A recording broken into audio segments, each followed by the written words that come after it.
قائد اعظم محمد علی جناح کے پاکستان کے توسط سے کہتا ہوں، اگر آج پاکستان میں بدحالی ہے، کرپشن ہے، لوگ اور خواتین اپنے جسم بیچ رہی ہیں تو وہ غربت کی وجہ سے بیچ رہی ہے، اور اس کی تمام تر ذمہ داری اس ایوان پہ ہوتی ہے، مانے یا نہ مانے۔ میں اللہ کو راضی کرنے کے لیے یہ بات یہاں پہ سب کے ایوان کے تمام لوگوں کے دل میں بٹھانے کی کوشش کر رہا ہوں۔ مانے نہیں مانے مجھے پتہ ہے، ہم کہاں ہیں، ہم بے حس ہو گئے، ہم بے حس ہو گئے، ماننے کے لیے تیار نہیں ہیں۔ سر یہ جو کہا جاتا ہے نا تقریروں میں، یہ برائے نام کہا جاتا ہے، یہ صرف ڈرامہ۔ یہ جب پہلے ہوتا تھا کہ کیا کہتے تھے، نمبرز کا گورکھ دھندا ہے، اب مجھے لگتا ہے الفاظ کا بھی گورکھ دھندا ہے۔ قابل ہوں کہ ہم نے اپنے جا کے اسمبلی میں آپ کی ترجمانی کی، آپ کے لیے جا کے لڑے۔ سے الگ نہیں کرنا، یہ ہو گیا نا سر، ہمیں کراچی سندھ سے الگ نہیں کرنا، آپ اپنی تقریر میں جواب کرنے دیں گے۔ کراچی سندھ کا ہے اور سندھ کا رہے گا، اور ہم یہ نہیں ہونے دیں گے۔ اگر آپ چاہتے ہیں کہ اس ملک میں ماحول صحیح رہے تو ایک صوبے کو اس طرح ہرٹ نہ کریں، نہ کریں ہمیں ہرٹ۔ شکریہ۔ کراچی کسی کے باپ کا نہیں ہے، وہ سندھ کا ہے اور وہ سندھ کا رہے گا انشاءاللہ تعالی۔ کہ تمام گلیوں کوچوں سے، دیہاتوں سے، شہروں سے ووٹ لے کے یہاں پہ آتے ہیں اور لوگوں کی نمائندگی کرنے کے لیے یہاں آتے ہیں تاکہ لوگوں کو اپنے حلقوں میں جا کے منہ دکھانے کے السلام علیکم ناظرین، آج قومی اسمبلی کے اجلاس میں وہ منظر دیکھنے کو ملا جس نے سیاسی حلقوں میں نئی بحث چھیڑ دی۔ تقریر کے دوران شازیہ مری نے عمران خان کے اوپر سخت ترین تنقید کی، جس کی بنیاد پر خان کا شیر اٹھ کھڑا ہوا اور ایسی گندی گندی باتیں شازیہ مری کو کی کہ شازیہ مری سن کر دنگ رہ گئی اور اس کے بعد دونوں میں لفظی جنگ چھڑ گئی۔ اسپیکر بھی سن کر اکا بکا رہ گیا، آرمی چیف اور شہباز شریف دیکھتے ہی رہ گئے۔ آئے ناظرین، سب سے پہلے یہ زبردست اور سنسری خیز ویڈیو دیکھتے ہیں، پھر اس کے اوپر بات کریں گے۔ چینل کو لازمی سبسکرائب کر لیں، یہ آپ کی محبت ہے اور میں آپ کی محبت کی شکر گزار ہوں۔ اسی کا ایک حصہ ہوں، اپنی گلیوں سے، اپنے حیدرآباد شہر کی گلیوں سے نکل کے سیوانوں تک پہنچا ہوں اور ایک لوور مڈل کلاس طبقے سے میرا تعلق ہے، اور یہ بات یہاں کہنے میں فخر محسوس کرتا ہوں کہ یہ سیٹ میری سیٹ نہیں ہے، یہ سیٹ میری پارٹی کی سیٹ ہوتی ہے، میرے باپ کی میراث نہیں ہے، یہ ایم کے ایم کی میراث ہے، اور اس ایم کے ایم کے ووٹوں سے، ایم کے ایم کے سپورٹروں سے یہاں تک میں پہنچتا ہوں۔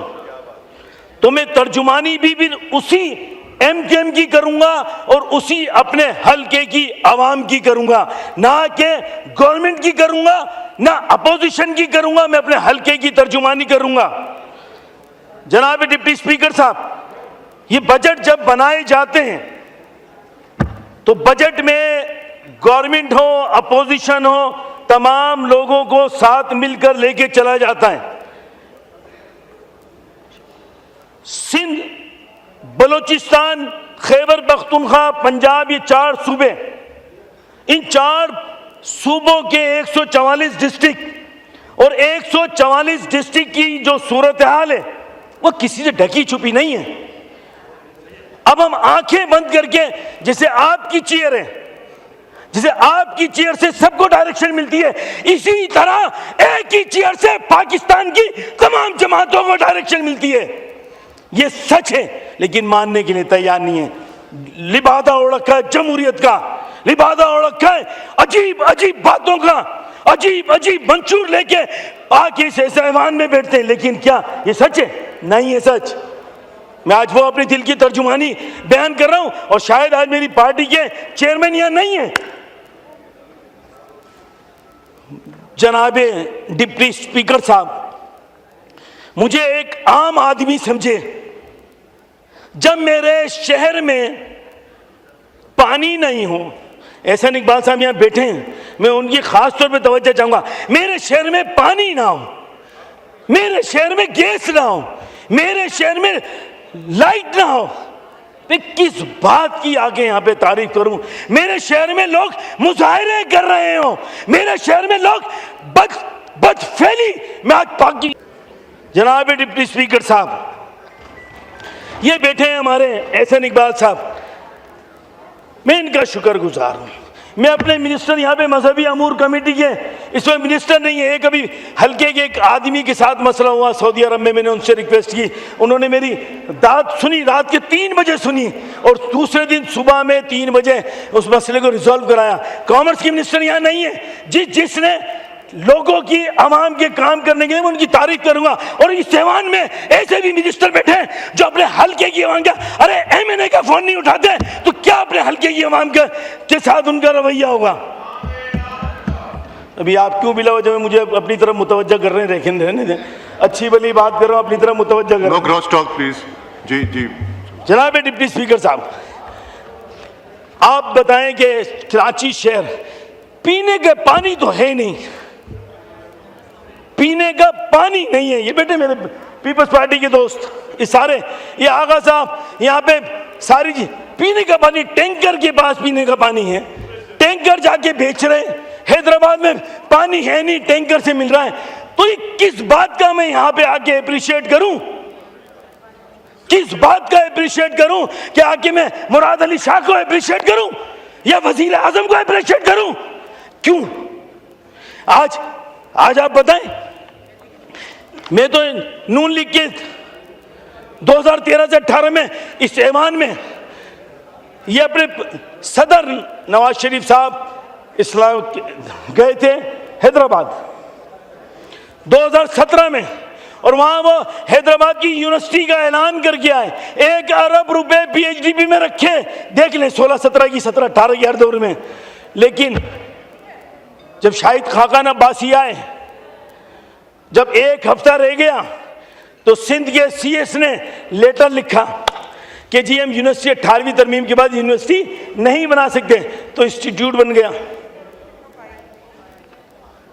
ارے بھائی وہ یونیورسٹی کوئی ہم انسٹیٹیوٹ بن گیا، چلیں جی وہ بھی قابل قبول۔ تو بڑا بیوٹیفلی ہمیں یہ priority I want to say too much، میں پارلیمنٹری زبان یوز نہیں کرنا چاہتی۔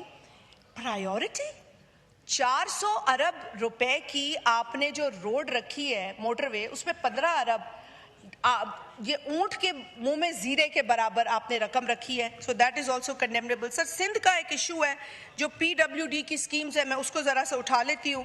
سر پی ڈبلیو ڈی کی سکیمز ہے جو کہ ٹرانسفر، پی ڈبلیو ڈی آپ کو پتا ہے کہ پرائم منسٹر صاحب نے ڈیزالو کر دیا، بڑا کرپٹ ادارہ تھا وہ، شروع تو پی ٹی آئی کی حکومت میں ہوا تھا سارا کام، چلے اس کو ڈیزالو کر دیا۔ لیکن کیا وجہ ہے کہ پی ڈبلیو ڈی کی جو سکیمز ہیں وہ جب ٹرانسفر ہوتی ہیں تو 3 صوبوں کو، پنجاب، پختونخوا اور بلوچستان کو آپ ٹرانسفر کر دیتے ہیں کہ چلے اب آپ یہ سکیمز کریں۔ لیکن کیا وجہ ہے؟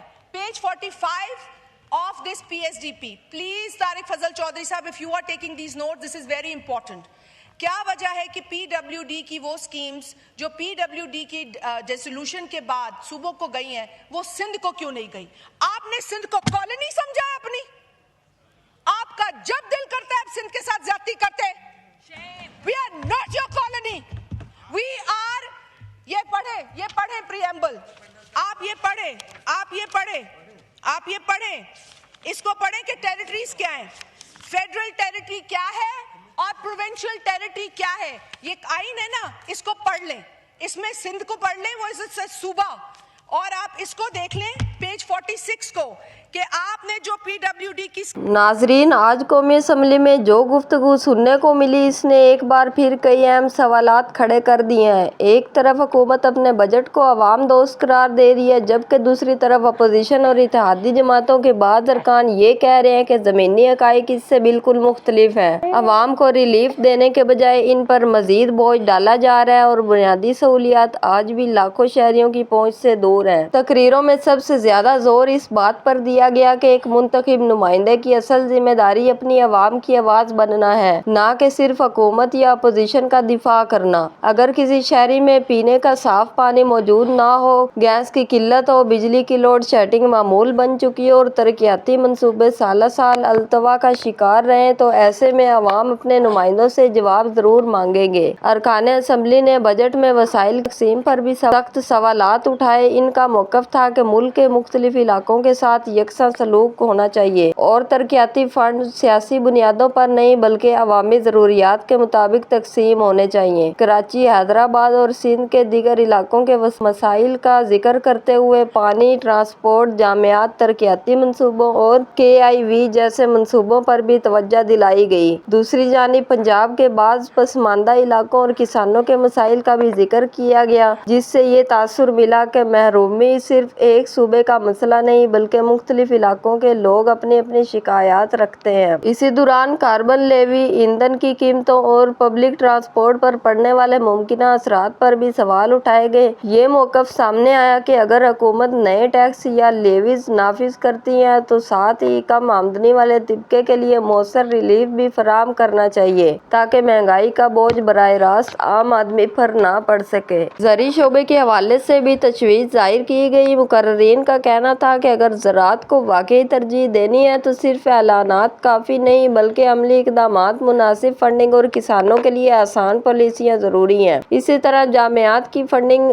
انفراسٹرکچر اور علاقائی ترقی کے منصوبوں پر بھی واضح موقف سامنے آیا کہ تعلیم اور بنیادی سہولیات پر سرمایہ کاری مستقبل کی ضرورت ہے۔ یہ تمام نکات اپنی جگہ اہم ہیں لیکن اصل سوال اب بھی وہی ہے کہ آنے والے دنوں میں ان مسائل کے حل کے لیے عملی اقدامات کیے جائیں گے یا باتیں صرف اسمبلی کی کارروائی تک محدود رہ جائیں گی۔ عوام کی توقع یہی ہے کہ ان کے نمائندے صرف تقریریں نہ کریں بلکہ ان وعدوں کو حقیقت میں بھی بدلتے ہوئے دکھائیں۔ یہ بھی یاد رکھنا چاہیے کہ جمہوری نظام میں اختلاف رائے ایک فطری عمل ہے۔ ہر جماعت اپنے موقف کے مطابق حکومت کی پالیسیوں کی حمایت یا مخالفت کرتی ہے اور ان دعووں کی درستگی کا فیصلہ وقت سرکاری اعداد و شمار اور عملی نتائج کی بنیاد پر ہی کیا جا سکتا ہے۔ اب فیصلہ آپ کے ہاتھ میں ہے۔ کیا آپ کو لگتا ہے کہ بجٹ واقعی عام آدمی کے لیے آسانیاں لے کر آئے گا؟ کیا کراچی، حیدرآباد، سندھ، پنجاب، بلوچستان اور خیبر پختونخوا کے عوام کو ان کے بنیادی حقوق اور وسائل منصفانہ انداز میں مل رہے ہیں یا پھر ابھی بھی بہت سے سوالات جواب کے منتظر ہیں؟ اپنی رائے ضرور کمنٹ میں لکھیں۔ اگر ویڈیو پسند آئی ہو تو اسے لائک کریں، اپنے دوستوں کے ساتھ شیئر کریں اور مجھے دیں اجازت۔ اللہ حافظ۔